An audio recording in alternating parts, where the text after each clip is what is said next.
Emblem comes short, gives it back to Beaton.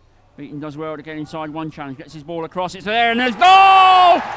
Mike Simpson, and finally the deadlock is broken. And Oxford now with a break on, and Davey has skipped past one challenge, he's got McCleary inside him.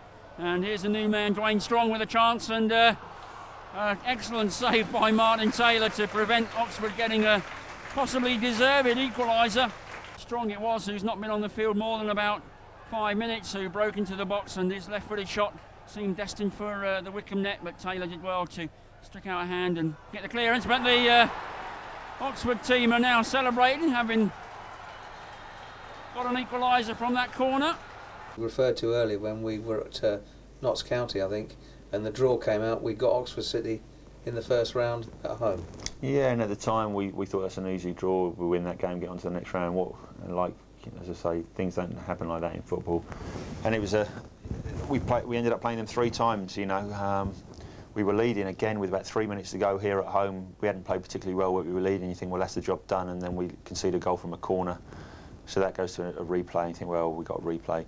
And the replay was organised for here anyway, so we thought, well, that's a home game, we'll do it the second time. But they put up great resilience, had a couple of quick forwards that caused us problems, and they got all 8 people behind the ball defended, and we found it very hard to break down. And in fact, they led that game, I think, at one stage, didn't they? If I'm correct. We got back into it, and it went into extra time, and then it went down to penalties. And penalties, there's a lot. Anybody can win a penalty competition, so I was a little bit apprehensive. I know that the club had gone out to Basingstoke under Gregory here, and I wasn't happy to be involved in that sort of situation again.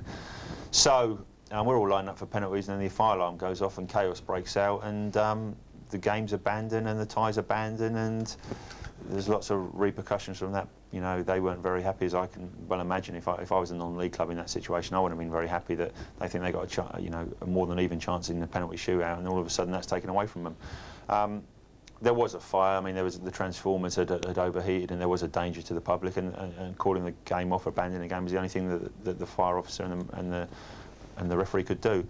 The FA Cup has lived through many a drama, but there's been nothing to match what happened to little Oxford City at Wycombe last night. The non-leaguers had held 2nd Division Wanderers to a 1-1 draw after extra time, and were about to take aim for the penalty shootout when smoke was spotted coming from the back of the stand where all the City fans were.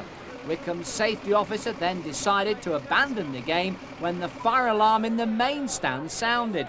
A small electrical blaze was quickly dealt with by the local brigade, leaving all the fans, players and officials wondering what happens next. We evacuated the stadium partly and then fully with no injuries whatsoever. And after all, that's what it's all about. The safety of the people in the stadium is paramount. Obviously, with what's happened, we're all a little bit deflated, a bit down.